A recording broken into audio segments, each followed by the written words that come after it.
الحمد لله وكفى وسلام على عباد الذين اصطفى. ما بعد، أعوذ بالله من الشيطان الرجيم. بسم الله الرحمن الرحيم. قال الله تعالى في كتابه: والعصر إن الإنسان لفي خسر إلا الذين آمنوا وعملوا الصالحات وتواصوا بالحق وتواصوا بالصبر. صدق الله العظیم. ګرانو لیدونکو، السلام علیکم ورحمۃ اللہ وبرکاتہ. په تیر درس کې موږ د ایمان د پنځم رکن په باره کې چې ایمان بالآخرت دی، هغې باره کې موږ لږ بحث وکړو چې دا تصور د آخرت چې کوم یو دی، دا د انسان د نیکوالي دپاره، د انسان د سمې لارې برابرۍ دپاره تر ټولو ډېر مهم دی. دوه شیان د انسان، دوه صفات انسان بالکل د هدایت لارې ته برابري، د کامیابۍ، یو فکر آخرت، یو خوف خدا. دا ډېر مهم دي. نو دا فکر آخرت چې کوم یو دی، دا په دې درسو کې به انشاءالله بیانېږي چې آخرت تصور ځکه الله پاک په ډېر تاکید کړی دی چې انسان په دې باندې فکر وکړي چې زه به دې دنیا نه ځم، هلته به د یو ذرې ذرې پوښتنه رانه کېږي که ما هر څه کړي همغسې به کوم، څه چې کرې ابرې به، او څه چې د پرچه کې لیکلي هغه به تا درکول کېږي. لکه څنګه چې متعلم محصل په دې جریان د درس کې هغه مختلفو مراحلو سره، مختلفو امتحانونو سره مخامخ کېږي، کله مشروط، کله کامیاب، کله دا او کله وهل، وختي سهار جګېږي او مکتب ته ځه او فیس ورکوه، کله استاد هم ته په قهر شي، کله یې وډبوي، کله کور کې ورته په غاړه شي، ټولې پیسې دې مصرف کړي. دا ټول شیان د دې دپاره چې بالاخره دا سړی یو مرحلې او نتیجې ته ورسېږي. نو که په دې مکتب او پوهنتون او په دې کې سړی غفلت وکړي، هغه ځان داسې هغه واچي، نو خامخا نتیجه او انجام یې به د امتحان په ورځ باندې معلومېږي چې سړی به هلته ناکام راوځي. بیا به دې هم ژاړي، مور و پلار غریبانان یې ورسره خبرې چې پیسې هم لاړې، ورڅاړه، وخت هم ضایع شو، نه دې مزدوري وکړه، نه دې بل کار وکړه او شاید هم خراب کړي. نو ځکه دا د آخرت په باره کې دلته تصور پکار. حضرت علي کرم الله وجهه فرمایي چې مخکې د دې نه چې ستاسو جنازه وشي، مخکې د دې نه چې ستاسو اعمال ختم شي، تاسو یو ځل تصور وکړئ، دلته دا دارالعمل دی، د عمل ځای دا دی، او هلته دارالحساب دی. ګوره، دلته عمل کېږي، هلته به حساب کېږي. هلته عمل نشته، دلته حساب نشته. تاسو سره دلته حساب څوک نه کوي، بس دا هر شی به در سره جمع کېږي، هلته به حساب کېږي. نو ځکه حضرت علي کرم الله فرمایي چې ګوره دې ته خیالي چې دا دارالعمل دی، د عمل ځای دا دی، د حساب ځای دی. نو هلته د حساب ته ځان اماده کړي او دلته عمل ته ځان اماده کړي، داسې نه چې سر چپه کار تاسو وکړئ. نو ځکه د آخرت د فکر په باره کې رسول الله صلی الله علیه وسلم او قرآن عظیم شان بار بار تکرار راځي. قرآن عظیم شان کې ګوره درې برخې قرآن عظیم شان د درې مضامینو نه محتل دی. یو برخه د قرآن عظیم شان په توحید کې لګېدلې ده، یعنی درې سپارې دي، په دېرش سپارو کې 10 سپارې په توحید لګېدلي، 10 په رسالت لګېدلي، 10 سپارې قرآن عظیم شان دا لګېدله د آخرت په باره کې. دا دونه چې تاکیداً دا خبرې کوي، دا کې اصلي مطلب دا دی چې انسان دا تصور غلط نشي، بل خواته لاړ نشي. نو ځکه په دا درې مراحلو کې چې موږ ویلې چې ایمان بالآخرت چې کوم یو دی، دې کې د درې مراحلو نه باز کړي. اوله مرحله د ایمان به په عالم برزخ ده، بیا قیامت ده، بیا بالاخره نتیجه او انجام دوزخ هغه ده. مخکې موږ د دې درس کې دا خبره وکړه چې اوله مرحله شروع کېږي د انسان د روح اخیستلو نه، چې هغې کې موږ خبره وکړه چې ملایکې راځي او هغه خلک چې نیک دي د هغوی نه په ډېره ښه طریقه باندې دا روح اخلي او په دسمالونو کې وړي. الله پاک ته هغه ورته وایي چې جنتیانو سره یې نوم ولیکئ، بیا بېرته راځي. هغه کسان چې بدبخته دي او هغه کسان چې په دنیا کې داسې کارونه کړي چې په هغې باندې الله او د هغه رسول او مخلوق خبر شوی دی، نو هغې ته کوم ګروپ چې راځي بیا ډېرې مردارې بدبویه ټوټې به راوړي. ده دا روح چې راوځي په زور به داسې روباسي په کش باندې، لکه یو سړی چې د هغه نه په کیبل باندې شی راکش کوي، داسې به راوباسي. نو دا روح به داسې دا بدن زخمي کې دا هر شی بیا هغه شي. نو دا روح به راواخلي په دې مردارو بدبویو ټوټو کې به واچي او روان به کړي. دا ګروپ پرښتې به ورسره روانې شي. چې پورته به حرکت وکړي چې الله پاک ته یې ورسوي. چې اول اسمان ته ورسېږي، نو اول اسمان دروازه به ورته هېڅ نه خلاصېږي. هر څونه چې ورته وایي چې ګوره د پلانکي روح دی او راوړم دی او دا دی وغه دی، چې نه موږ اجازه نشته. دې بدبخته ته څنګه اجازه ورکړو، دې بوین ته، دې مردار بوی ته، په دې دا ټول خلک ورسره په عذابېږي چې هر څونه وکړي چې نه کېږي، بس هېڅ دروازه به ورته خلاصه نه. نو د دې نه به همدلته به فرښتې د اول اسمان د دروازې نه الله پاک ته وایي چې الله مونږ خو ستا په حکم راغلي وو، د دغه بدبخت انسان روح هم راوړی د مردارو ټوټو کې، د مونږ هم د بوی نه نور تنګ شو او دا ټوله فضا بدبویه نیولې ده، مونږ سره دې بدبخته سره څه وکړو. نو الله پاک ورته وایي چې نه مې پس دوزخیانو کې ولیکئ، سجین دې ته ویل کېږي، دې کې نوم ولیکئ او دا روح بیرته ویسئ اما خپل مردار جسد سره یو ځای کړئ چې بیا وروسته ورسره حساب هغه کېږي، نو هغه به بیرته را روان شي. نوم بیا هلته ولیکلی شي پلانکی د پلانکي زوی به سجین کې نوم ولیکلی شو، بدبختانو کې د محبس والو کې نوم ولیکلو قید به تېروي، نو دی به بیرته راشي. په داسې وخت کې به دی راورسېږي چې دا مړی به د قبر ته ښکته کړی وي، خاورې به خلک پرې راچوي، نو په دې وخت کې به دا روح رانه دا سړی به را ژوندی شي، او چې کله سړی را ژوندی شي نو په همدغه وخت کې به یو دم هغه راورسېږي، نکر و منکر او بد شکل کې به څنګه چې مؤمن ته راغلی همدې شکل هغه ته هم راځي، دواړو ته به ډېر په غوسه راځي، نو درز ځانونه به د قبر کې راخطا کړي ورته، نو یو دم ورته چې راجګ شه مچ سړی راځي چې ورخطا به یې داسې ویرې نیولی، رنګ به هم داسې الوتی، ورته وایي چې رب دې څوک دی؟ ورته زه څه پوهېږم ما رب څوک دی؟ په دنیا کې خو خلکو مختلف شان، چا غوا په خپل رب نیولی ده، چا ستوري نیولي، چا سپوږمۍ نیولی، چا بحر نیولی، چا لمر نیولی، چا مختلف بوټي نیولي، چا غوا نیولی، چا لړم نیولی، چا مار نیولی، نو رب بل څوک دی؟ ورته زه څه خبر یم، موږ خو دې دنیا کې دونه ربونه لرل چې پلانکی او پلانکی دی، زه څه خبر یم؟ بس جواب غلط راشي. بیا ورته وایي چې رب دې نه پېژنلو، دین دې څه دی؟ نو که دی خو دین اسیم اسلام مطابق ژوند نه دی تېر کړی، ولې چې بس یا هندو یا پلانکی یا پلانکی دغسې دا دین یو. بیا به ورته وایي چې رسول الله صلی الله مبارک تا نظر څه دی؟ نو هغه ورته زه خو دا نه پېژنم، ما خاص نوم نه اورېد، که چا نوم اورېدلی وي چې مړه یو دهشتګرد یو مشر و د هغه، نو دا خبره چې ورته وکړي په دې وخت کې به نو د پاس نه اواز وشي چې دا زما بنده دروغ وایي، دا درې وړه خبرې دروغ، درې وړه سوالونه دروغ دي چې دروغ ویلې دا قبر ورته د دوزخ د کندو نه یو کنده جوړه کوي، چې دا قبر د څلورو خوا نه به داسې پرې راتاو شي، د اخوا نه هم د دې خوا نه هم به راشي. که د بازار کې تاسو لیدئ خلک اشیان چې واخلي ماشومان کباړ واخلي نو بیا غاټه اوسپنه ورسره درزه ټول شي میده کې داسې سم سره برابر کړي، نو انسان به د دې خوا نه د دې خوا نه قبر پرې راتاو شي، داسې به دا اډوکې ماډوکې سره ټول داسې ذره ذره کې سم هغه به ته نه جوړه کوفته به ته نه جوړه کړي د سړي نه. نو د دوزخ د کړکیو نه یو کړکۍ به راغشي. امام ترمذي رحمت الله د رسول الله صلی الله علیه وسلم یو حدیث را نقل کړی دی، وایي چې په دغه وخت کې به الله پاک یو فرښته راولېږي، یو ملایکه به راولېږي چې غوږونه باندې غوږونه کار نه کوي، اورېدل نه کوي او سترګې یې مړندې دي، دواړه هېڅ نه ګوري، یو غټ د اوسپنې یو غټ ګرز به یې ځان سره راخیستی او د دې وظیفه به دا وي چې دا به تر قیامت ورځې پورې دا سړی همدلته دربوي او هېڅ به اواز نه اوري، ځکه به کړی سترګو باندې نه ګوري چې ما څه کړي دي، خو بس سړی شی به جګي یو درز را خلاصوي بیا به سړي باندې، او چې دا یو درز ورکړي دا سړی به میده شي، الله پاک به بیرته را ژوندی کړي، بیا همدا یې کاري، لړمان به راشي، ماران به راشي په شاوخوا د قبر کې به ورته غوټې وایي او کله غرب به کله غرب به ورته کوي، د هرې خوا نه به وایي چې دا ماران او لړمان دومره خطرناک دي که چېرته ځمکې ته سر راښکاره کړي داسې پوکیا وکړي نو 40 کلونو پورې بیا به ځمکه هېڅ شی نه شوند کوي، لکه دا بم اټم چې کوم ځای کې استعمال شي تر 40 کلونو هلته هېڅ شی نشنه کېږي، او پته ماشومان چې پیدا کېږي چا ګوته نه وي، چا لاس نه وي، چا پوزه نه وي، چا غوږ نه وي، دغسې یو د مار او د لړم دی هغه کې دغسې قدرت دی چې دومره تیز زهري دا به په ده باندې مسلط دي، تر قیامته پورې به دا سړی په دې مصیبت کې به دې هغه باندې اخته وي. خو څه به یې کړي دنیا کې به یې څو ورځې مزې کړي، په دنیا کې به یې رشوتونه اخیستي، پیسې موټر یې کړي، په دې به غره شوي او بالاخره انجام او نتیجه به دا شی شوي. نو دا مسله چې کوم یو دې ته ویل کېږي عالم برزخ، دا عالم برزخ اولینه مرحله د آخرت د مراحلو نه ده او اندلته د انسان تقریبا انجام معلومیږي، څوک چې کامیابي اندلته معلومیږي دا سړی کامیاب دی، او څوک چې ناکامي اندلته ناکامي معلومیږي. یو شی چې په دې کې اضافه کول غواړم هغه دا دی چې د هغه کسانو دپاره چې هغه مؤمنان دي، مسلمانان دي، خو ګناه ترې نه شوې ده او ګنهګار دي، دغه څه تکلیفونه چې دلته پې تېرېږي دا په د ذلقدن په وخت کې بیا قبر کې دا الله پاک د ده د ګناهونو د صفایۍ سبب ګرځوي. یعنې یو سړی دومره ډېر ګنهګار دی چې په دنیا کې مرضونه، تکلیفونه، مصیبتونه یې د ګناه معاف نه شوه کړی، نو بیا دا ذلقدن بیا د هغې نه وروسته قبر کې چې څه مصیبتونه به ده راځي دا به د ده دا ګناه راکموي بالاخره. که دې نه اضافه شو نو بیا به قیامت کې ورسره نوره معامله وي. خو که داسې هم کیدای شي چې یو کس دونه ګناه کړي چې باندې ذلقدن باندې قبر کې د ګناه معاف شي، نو بیا به د هغې نه وروسته قیامت کې بس صفا به راوځي، نو په اصطلاح سره دوسیه بیا تیاره کلیر شوي پاکه شوې به وي. نو دا د انسان سره چې کوم یو اعمال کېږي مؤمن ته الله پاک یو شان داسې ورکړی دی چې دغه شیان هم د ده د صفایۍ سبب ګرځي، همدغه محبس چې دلته تېروي په دې قبر کې دا کوم تکلیفونه دا د ده د صفایۍ دپاره سبب ګرځي. الله پاک چې سړی جنت ته داخلي داسې وخت کې داخلوي چې ده کې هېڅ قسم هغه موجود نه وي، اتور ټاکې ماکې نه وي، بلکل صفا دوسیه کلیر شي د الله پاک ده. که شفاعت باندې کوي کار شي باندې کوي بېله خبره ده، خو دا سړی به صفا جنت ته داخلېږي، خیرن او دوسیه دار سړی جنت ته نشي داخلېدلی.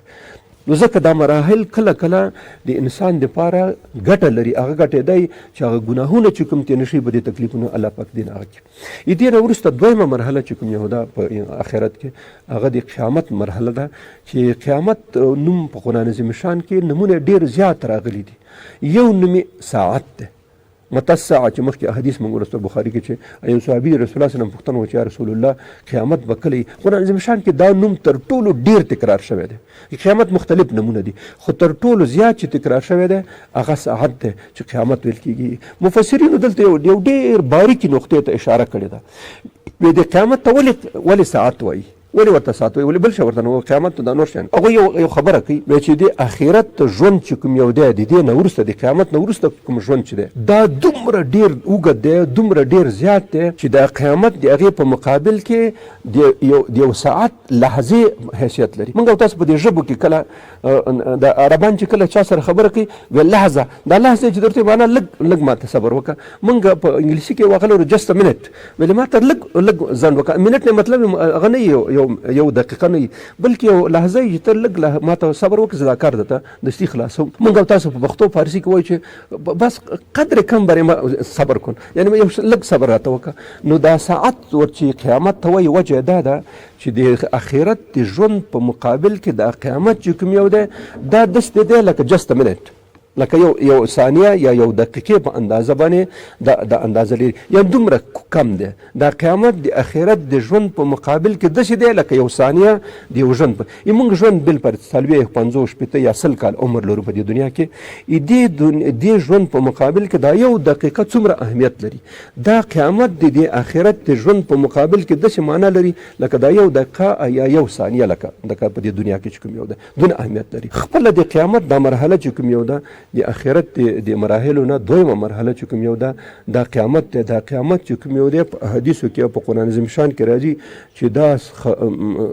50,000 کاله ده، 50,000 سنه، یعنی خپله دا قیامت چې دا 50,000 کاله دی. نو چې په داسې موږ او تاسو که په ریاضي باندې دا مسله واچو، فورمول کې واچو چې قیامت چې کوم یو دی دا مساوي د یو ثانیه سره، ځکه نومي ساعت دی. نو ساعت واخله یا دقیقه واخله یا لحظه واخله یا ثانیه واخله دا مساوي کېږي بدونه باندې. نو لاندې موږ یو بل خبره لرو، دا د آخرت ژوند چې کوم یو دی چې د قیامت نه وروسته راځي دا آخرت ژوند به څومره وي چې دا قیامت د دې په مقابل کې څه شی دی یو دقیقه یا یو ثانیه ده. نو دا ریاضي کې دا فورمول واچوئ. دا قیامت 50,000 کاله دی، 50,000 کاله مساوي کېږي یو ثانیه سره، ریاضي کې واچوئ. نو د آخرت ژوند به څونه وي مساوي کېږي اکس سره. اکس چې کله تاسو راحاصلوئ هغه به طرفین وسطین ورته ویل کېږي سره ضرب یې کوئ. نو 50,000 کاله مساوي کېږي د یو ثانیه سره. نو قیامت چې دی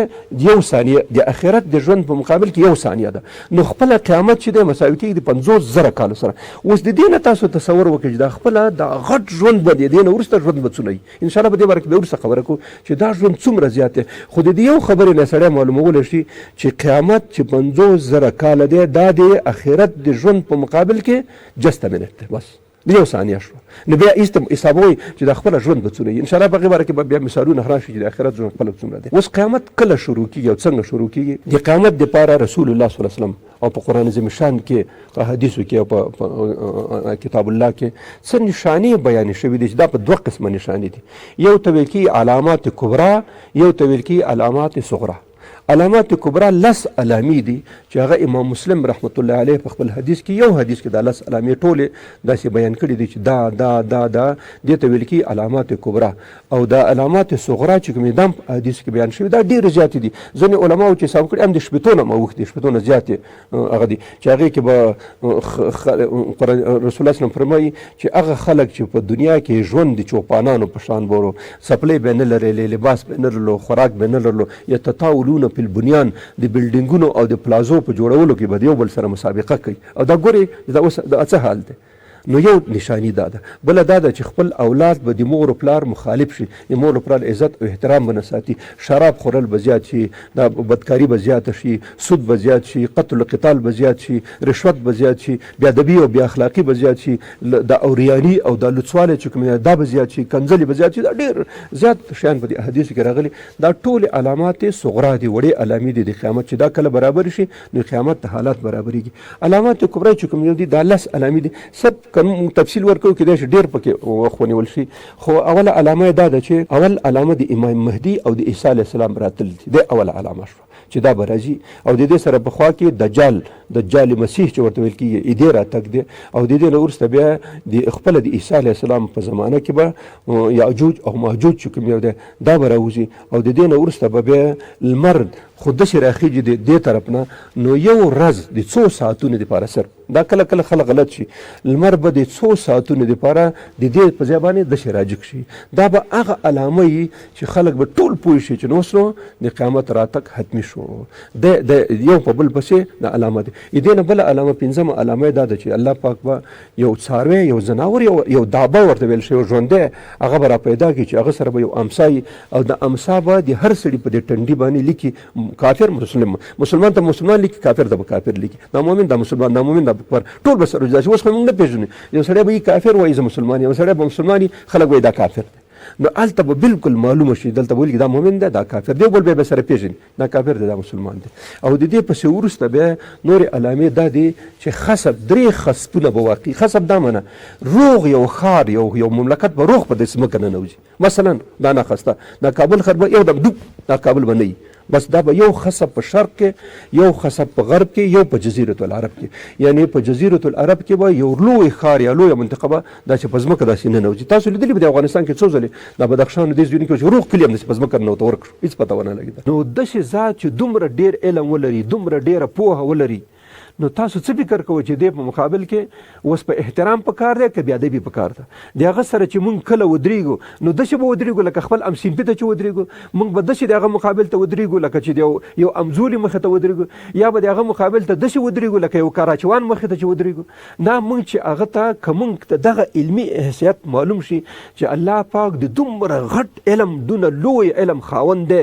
چې دومره دا ټول بحرونه سمندرونه د هغه په کلماتو باندې که رنګ شي خلاصیږي، خو د علم نه خلاصیږي. نو د داسې ذات په مقابل کې اوس خپله انسان فطري لحاظ باندې خپل ځان کمزوری بولي، ځکه د هغه علم دومره زیات د مونږ علم اوس د ټولو مخلوقات علم یو څاڅکی شي، نو د یو پروفیسر علم، د یو دکتور علم به د هغې په مقابل کې څه شي چې په دنیا کې په زرګونو په لکونو باندې پروفیسران شته، پی ایچ ډي والا شته، د ټولو علم یو څاڅکی دی. نو د یو پروفیسر علم به څومره وي، د یو ډاکټر علم به څومره وي،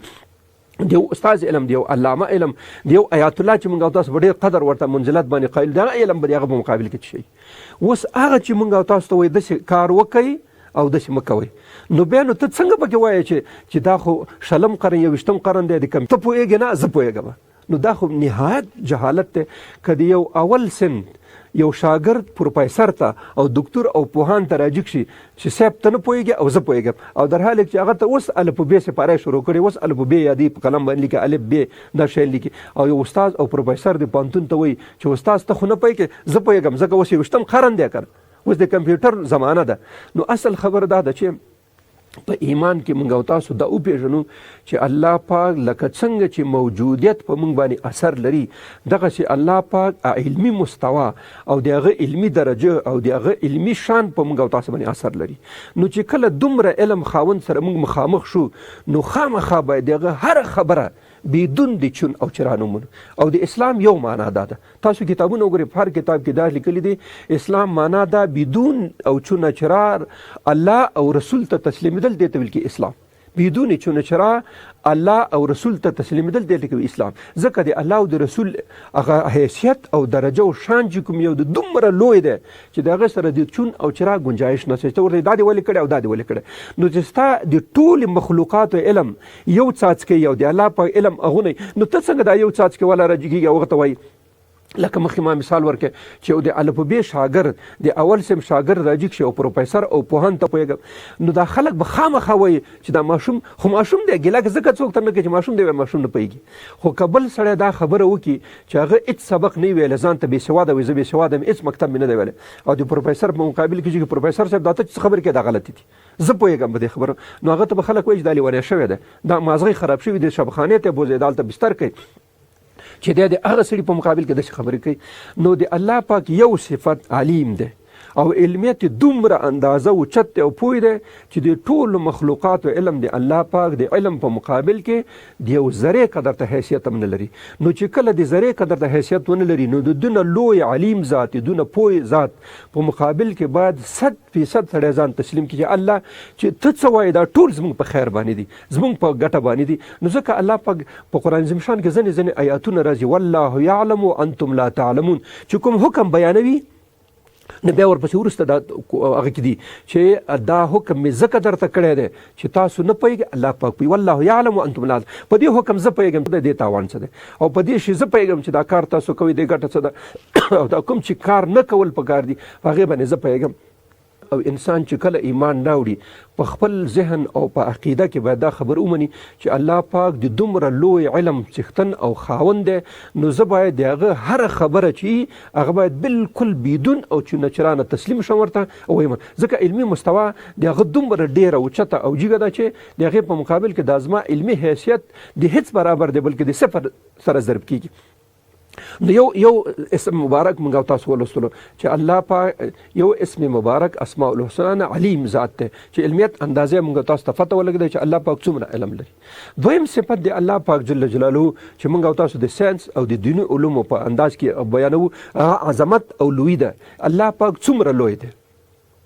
اوس که سړی وایي چې څومره د انسان لوی زیاتیږي او شان زیاتیږي هغه انسانان ورته په مقابل کې ځان کمزوری بولي ځان ورته ټیټ بولي د هغه خیال ساتي لکه موږ تاسو که یو د مدیر سره مخامخ کیږو نو خامخا د هغه سره رویه یو قسمي که د عمومي رئیس سره مخامخ کیږو هم بیلی که د معین سره مخامخ کیږو بیلی که د وزیر سره مخامخ کیږو بیله می که د صدر اعظم سره مخامخ کیږو بیا ویلي که رئیس جمهور ته ورځو نو هغه ښه که داسې یو رئیس جمهور ته ورځو چې لکه د امریکا رئیس جمهور یا د روسیې رئیس جمهور یا غټ د دنیا په سطح باندې یو مشر سړی نو هغه ته چې ورځو نو هغه ته خو ورتګ اول سخت دی بیا چې ورشه موږ به په څونه ادب باندې په څونه طریقه باندې ورځو اوس د دې په خاطر ایمان موږ او تاسو وایي چې معرفت ته ویل کېږي او پوهې ته ویل کېږي ښه الله پاک څومره عظمت لري څومره یو لري دې دواړو کې انشاءالله په ساینسي لحاظ باندې او په دیني لحاظ باندې موږ او تاسو دې کې یو څه خبرې کوو اوله خبره دا ده چې موږ او تاسو ویلې چې ایمان چې کوم یو دی شپږ ارکان لري په دې شپږو ارکانو کې اولین رکن چې کوم یو دی هغه ایمان بالله باندې دی په الله جل باندې ایمان دی او هغې کې موږ او تاسو د پنځو خبرو هغه کړی و چې پنځه شیان به پکې وایو هغې کې اوله خبره دا و چې الله پاک موجود دی او شته دی او د هغې اثرات زموږ په اعمالو او کردار باندې څه دي دویمه خبره دا ده چې د ایمان نه مطلب اصلي شناخت او معرفت دی چې الله پاک موږ او تاسو وپېژنو چې الله پاک کوم ذات دی او څونه دی هغې کې موږ او تاسو ځینې صفات دلته وړاندې کوو اولین صفت چې موږ او تاسو بیان کې هغه دا و چې الله پاک علیم دی علم لري خو د علم په انداز کې موږ دوه هغه ولوستل یو دوه آیاتونه چې د سوره لقمان 28 آیات د سوره کهف 109 آیات او په خوا کې موږ او تاسو دوه احادیث هم ولوستل چې امام بخاري امام ترمذي امام مسلم را نقل کړي دي او دا د موسی علیه السلام د خضر علیه السلام په قصه کې راغلي چې خضر علیه السلام موسی علیه السلام ته وایي چې ای موسی ته په دې پوهېږې زما او ستا او د ټول مخلوقات علم د الله پاک د علم په نسبت باندې موسی علیه السلام ورته وایي چې زه خو نه پوهېږم نو خضر علیه السلام خپله ورته وایي چې زما علم چې زه ستا استاد یم ستا علم چې ته پیغمبر یې چې د ټول انسانانو ستا علم زیات دی او بالټولو مخلوقاتو علم چې کوم یو دی دا چې راجمع کې نو دی نه د چونچڼې د هغه مرغۍ هغه یو څاڅکی اوبه دي چې سمندر نه راجي کړي او د الله په علم چې کوم یو دی هغه د سمندر په شلوی دی نو چې الله پاک وایي که دا تاسو دا د ځمکه کې چې څومره اوبه دي دا وچ چنده نور هم دې سره راجمع شي او دا ټول نه رنگ او سیاهي جوړه شي او دا دنیا کې چې څومره ونې او بوټي ټول نه قلمونه جوړ شي او بیا ورته خلک کینی او لیکل کوي الله پاک ورته وایي دا ولیکئ دا ولیکئ دا ولیکئ دا ټول بحرونه سمندرونه قلمونه هر څه به ختم شي خو د الله پاک کلمات او علمي خبرې چې کومې دي هغه به لا پاتې دا چې څومره فیصده لیکلی شوي څومره فیصده پاتې دا هم لا نه ده معلومه نو چې د دومره یو داسې علم خاوند داسې یو پوهې خاوند چې دومره غټ علم او دومره لوی علم ولري او موږ او تاسو یو خبره کوي دا ومنئ دا نه منئ نو په دې خاطر انسان ته دا هغه نشته اجازت نشته چې هغه د الله پاک د خبرو په مقابل کې د چون او چراو وایي. ځکه ما ویل چې اسلام چې کله معنا کېږي دا وایي چې بدون چون و چرا الله او رسول ته تسلیمېدل دې ته ویل کې اسلام. ځکه موږ او تاسو علمي هغه درجه او مستوا دومره کمزورې ده چې د هغه په مقابل کې هیڅ قابل مقایسه نه ده چې تاسو وایئ چې ذره ده د ذرې نه هم کمه ده. ځکه د ټولو مخلوقات علم یو څاڅکی ده نو دا چې په انسانانو باندې ویشل شي نو هر انسان ته شاید ذره ونه رسي.